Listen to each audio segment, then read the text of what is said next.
Hello everyone and welcome back to my channel. तो अब हम अपना जनरल पेपर का जीएस पार्ट कवर करने वाले हैं, उसके अंदर करंट अफेयर्स। तो मैंने करंट अफेयर्स जनवरी से स्टार्ट किए हैं, हम जनवरी से लेकर अब तक के जितने भी करंट अफेयर्स हैं वो कवर करेंगे। तो मैंने करंट अफेयर्स को क्विज की फॉर्म में आपके लिए प्रेजेंट किया है। So let's start. ठीक है, तो हमारा पहला क्वेश्चन है, what is the name of the fund to be launch by government of India for categorising the deep tech startup. Deep tech startup है, उसके लिए फंड लॉन्च किया था, उसका नाम क्या है? ठीक है, तो उसका नाम है डिजिटल इंडिया इनोवेशन फंड। ठीक है, अब इसको हम थोड़ा ब्रीफ में पढ़ते हैं कि ये एक्चुअली फंड है क्या।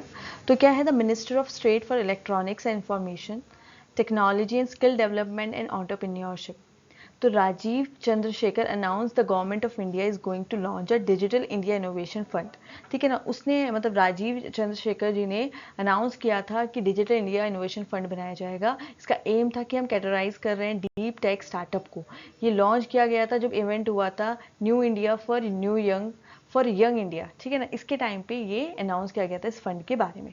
तो हम नेक्स्ट क्वेश्चन देखते हैं।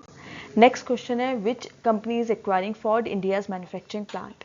फोर्ड इंडियाज मैन्युफैक्चरिंग प्लांट को कौन एक्वायर कर रहा है? तो वो कर रहे हैं टाटा मोटर्स। टाटा मोटर्स ही अब सबसे ज़्यादा एक्वायरिंग कर रहे हैं दूसरे मतलब कंपनीज के जितने भी स्टार्टअप हैं या प्लांट है। ठीक है ना, अगर इनको कोई बेनिफिशियल लग रहा है तो इसको थोड़ा डीपली पढ़ते हैं। हाँ, तो टाटा मोटर्स है जिसने एक्वायर करा Ford India's manufacturing plant at Sanand. ठीक है ना, उसकी सब्सिडरी के साथ, जो कि कंप्लीटेड हुआ था जनवरी 2023 में। तो इसने क्या है, गुजरात में है जहाँ पे इसने ये प्लांट खरीदा है और अराउंड 725 करोड़ का। ठीक है, अब नेक्स्ट क्वेश्चन पे जाते हैं। हमारा नेक्स्ट क्वेश्चन है, which country commence its annual war game Zolfaghar 1401 in the coastal area of Gulf of Oman. ठीक है ना, तो ये हमारा क्या था, ईरान इसका करेक्ट ऑप्शन है। कोस्टल एरिया में गल्फ ऑफ ओमन के पास ईरान ने ही कमेंस किया है एनुअल वॉर गेम। ठीक है, तो इसके बारे में देखेंगे। Iran has recently commence its annual drill in coastal area of the Gulf of Oman and near the strategic Strait of Hormuz. ठीक है, तो इसका आंसर हमारा आएगा that is B option, Iran. Next हम चलते हैं। नेक्स्ट है हमारा, India is in talks with which country to sign a mutual legal assistant treaty. तो किसके साथ इंडिया ने ये ट्रीटी को साइन किया है? तो वो हमारे सऊदी अरेबिया के साथ उसने किया है। ठीक है ना, सऊदी इसका करेक्ट ऑप्शन है। देखिए अगर हम इसको, India and Saudi Arabia are in talks to sign a mutual legal assistant treaty to obtain formal assistant from each other in investigation related to criminal cases. तो इन्वेस्टिगेशन जो criminal cases के बारे में जिस एक दूसरे से सलाह लेने के लिए उन्होंने ये ट्रीटी को साइन किया है। ठीक है ना, इंडिया ने इसको इटली और जर्मनी के साथ भी फाइनलाइज करने का सोचा है। अभी फिलहाल क्या है, ये सऊदी के साथ हुआ है। नेक्स्ट हमारा आता है, नेक्स्ट है, which sports authority recently introduce yo-yo and dexa test in team selection criteria. तो किसने ये टेस्ट को इंट्रोड्यूस किया है? That is cricket. ठीक है ना, क्रिकेट में ये लॉन्च हुआ है। तो अब इसको हम पढ़ते हैं आगे। आगे है, ahead of ICC men's world cup that take place in India in October, the Board of Control for Cricket in India has instructed that the yo-yo and DEXA test will be the part of team selection criteria. ठीक है ना, team selection criteria के लिए इन्होंने Yo Yo and DEXA test रखा है। ठीक, next चलते हैं। नेक्स्ट है, what is the total volume of unified payment interface UPI transaction in December 2022।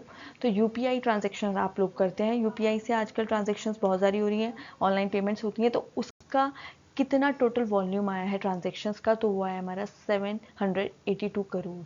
ठीक है ना, इट्स अ ह्यूज अमाउंट।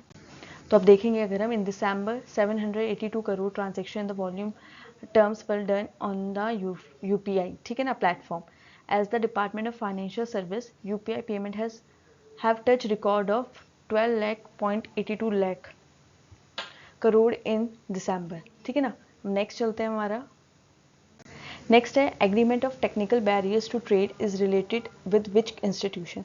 तो ये एग्रीमेंट है जो टेक्निकल बैरियर टू ट्रेड है वो किस इंस्टीट्यूशन से रिलेट करता है? ये हमारा होता है world trade organisation.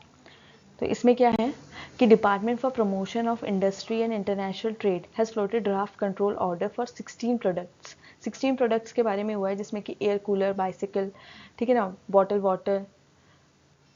The items under these order cannot be produced, sold, imported, stocked unless they have the Bureau of India Standard Mark. तब तक इन पे bureau of India standard mark नहीं होगा, ना ये सोल्ड किए जाएंगे, ना ये प्रोड्यूस किए जाएंगे, ना ये इंपोर्ट करे जाएंगे। ठीक है ना, तो ये किसके साथ एग्रीमेंट करा है? ये WTO ने एग्रीमेंट किया है टेक्निकल बैरियर टू ट्रेड में। ठीक, नेक्स्ट है हमारा, Which High Court has directed the city government to ensure free food and medical treatment to HIV positive persons? तो कौन सी हाई कोर्ट ने ये डायरेक्ट किया है कि जो भी HIV पॉजिटिव पर्सन है उनको फ्री फूड और मेडिकल ट्रीटमेंट दिया जाएगा? तो ये दिल्ली हाई कोर्ट में ये अनाउंस हुआ है, ठीक है। तो क्या है, Delhi high court has directed the city government to ensure the free food and medical treatment to HIV positive person living below the poverty line. जो बिलो पॉवर्टी लाइन के नीचे आते हैं, BPL के नीचे आते हैं, ठीक है ना, अंडर द BPL आते हैं, उन सबको फ्री ट्रीटमेंट दिया जाएगा और फूड दिया जाएगा, ठीक है ना। ये गवर्नमेंट डायरेक्टली स्ट्रिक्ट करा है कि ये लॉ को इसके जो कंपाइल किया जाए, ठीक है ना, और जो भी अफेक्टेड पेशेंट्स हैं उनको फैसिलिटीज़ प्रोवाइड करी जाए। नेक्स्ट है, as of the January 2023 what is the interest rate of general provident fund? General provident fund का इंटरेस्ट रेट है हमारा 7.1%, ठीक है। अब इसके बारे में बात करते हैं। तो the government kept the interest rate unchanged at 7.1% for the subscriber of general provident fund and other similar funds. तो उन्होंने इसको अनचेंज किया है, 7.1 ही रखा है। In the previous quarter ended December 31 the GPF interest was at the same, तब भी ये 7.1 ही % था, ठीक है, और अब भी इसका वही अमाउंट, वही % है। नेक्स्ट है विच union minister launch the draft online gaming policy. अब आप मतलब अगर आपको ऑप्शंस नहीं भी समझ आ रहे हैं, आपको नहीं भी याद हो, तब भी हम जब बात करते हैं ड्राफ्ट ऑनलाइन गेमिंग, तो ये आपको पता है इलेक्ट्रॉनिक्स की बात है, इंफॉर्मेशन एंड टेक्नोलॉजी की बात है। तो आप easily ministry of electronics and information को मार्क कर सकते हैं अगर आपको याद भी नहीं है। अगर आप थोड़ा अपना सेंस लगाएंगे तो आप इजीली इस ऑप्शन को सही मार्क कर सकते हैं। तो इसका क्या है, द ड्राफ्ट आपका वही था, ministry of electronics and information technology. The draft rules for online gaming in India was released by the ministry of electronics and information technology, ठीक है ना। इसका अमेंडमेंट हुआ था रूल्स का 2001 में, जिसमें बैन कर दिया गया था बैटिंग और ये सब ऑनलाइन गेमिंग्स में जो होता है सब बंद किया गया था, ठीक है। तो ये इसको हैंडल कौन करता है ऑनलाइन गेमिंग को? Ministry of electronics and information technology. तो ये हमारे 10 क्वेश्चंस थे जो रिलेटेड थे जनवरी के हमारे करंट अफेयर से।